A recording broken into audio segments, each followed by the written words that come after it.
Bonjour, bienvenue dans ce nouveau numéro de Secret d'entrepreneur. Aujourd'hui, je vais interviewer Hugo Duval, fondateur et président de Brin, des solutions déco et meubles en carton. Hugo a eu la médaille d'or du concours Lépine. Aujourd'hui, il a une structure qui fait 270 000 € de chiffre d'affaires avec 3 salariés.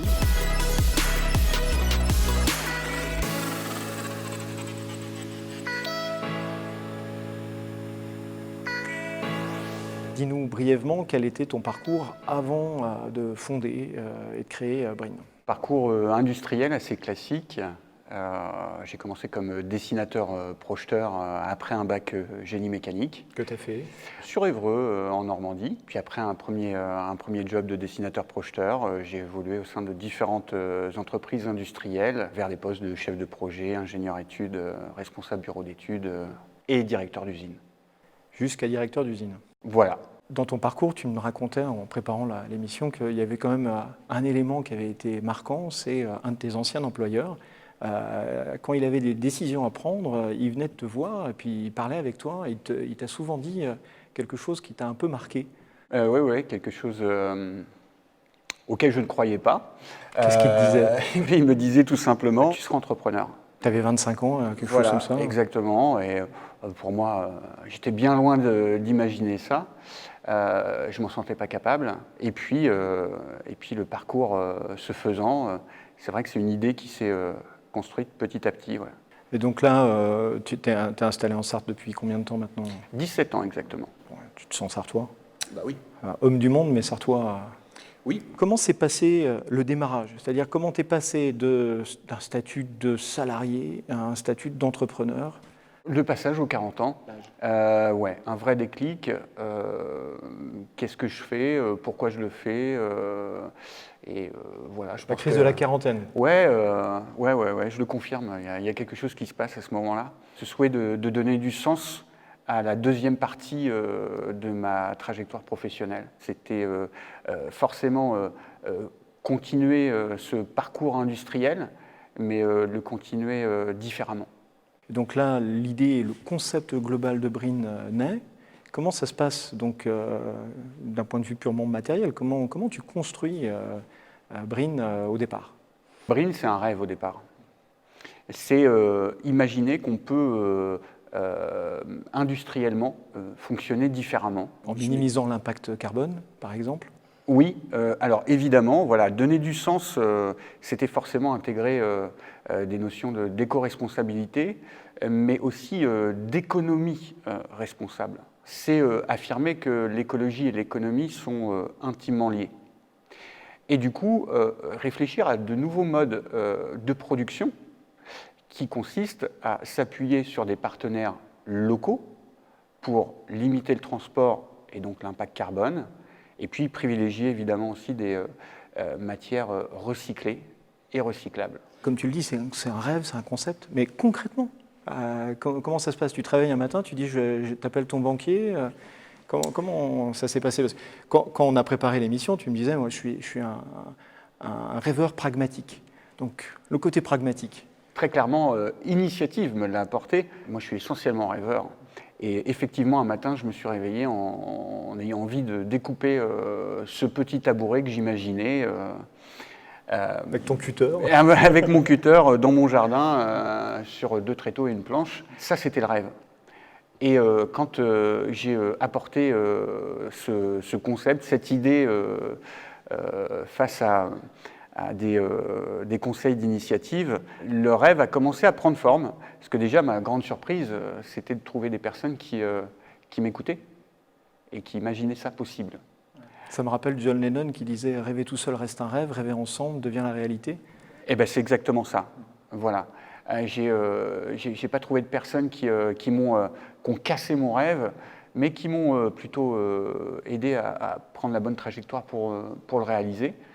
Et c'est devenu possible. Donc il y a eu des investissements de départ quand même, assez conséquents, j'imagine?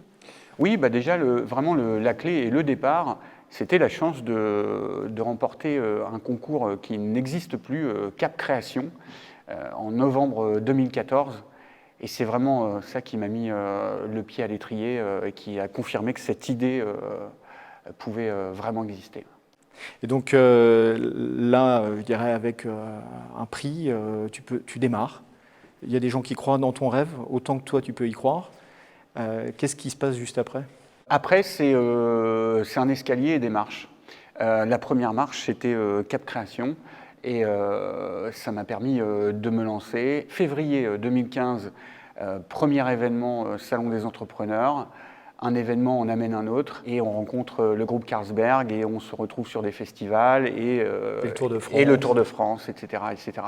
Croire en son rêve, c'est vraiment de ne jamais s'arrêter à la première, à la troisième ou à la cinquième marche, mais continuer à regarder en haut et travailler. Ça introduit la question que j'allais te poser, c'est quelles sont, selon toi, les compétences que tu as déployées dans ce projet BRIN?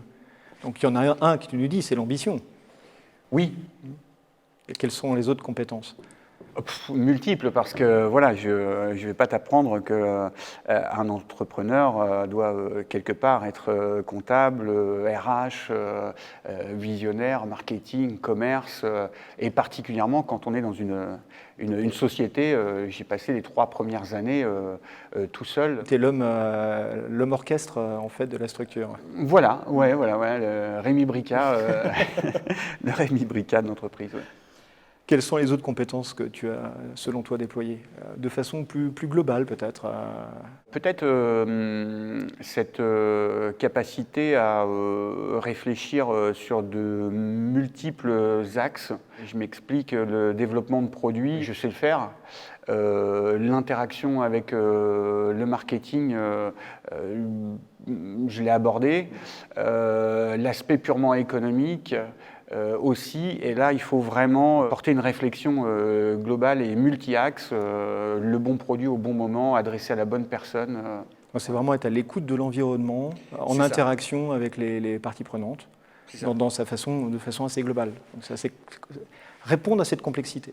C'est ça, ouais, développer, je crois, voilà, cette compétence, et je pense développer ma sensibilité sur ces différents axes, et aussi, puisque je suis rêveur, mais aussi les pieds sur terre, c'est d'accepter de faire des allers-retours sans cesse entre la terre et le ciel, entre le réel et le rêve. Selon toi, les challenges, tes challenges d'entrepreneur et les challenges de BRIN dans les mois, les années à venir? Grandir d'un point de vue échelle. Ce qu'on a fait localement en Sarthe, on se déploie et on sait le faire en France, on commence à le faire en Europe. Aujourd'hui, on construit même avec des sociétés confrères, Vancouver, Moscou, Tunisie, Thaïlande, des sociétés qui proposent les mêmes solutions. On construit un groupe international pour s'entraider, pour s'appuyer et pour pouvoir se déployer localement. Partout. Localement, toujours. Tout en ayant une vision internationale. Exactement. Donc là, la petite TPE sartoise devient du jour au lendemain à fédérer un groupe qui peut devenir, enfin qui est en train de devenir international. Voilà, ouais, alors on fait ce qu'on peut à notre petit niveau. À cette échelle. Aucune prétention pour dire qu'on va changer le monde, mais on a juste cette envie et on est au moins sur la trajectoire. S'il y avait d'autres challenges, selon toi, concernant BRIN ou te concernant, qu'est-ce qui serait... Alors plein. Le premier qui te vient à l'esprit. Le premier qui me vient à l'esprit, faire évoluer la matière carton, travailler sur les imperméabilisations recyclables, travailler sur des concepts qui permettraient vraiment de faire évoluer la matière vers d'autres utilisations. Je pense par exemple à l'isolation de l'habitat pour les particuliers. Tu me disais d'ailleurs, là, ton premier client particulier qui va installer tout son intérieur avec des meubles et une déco BRIN.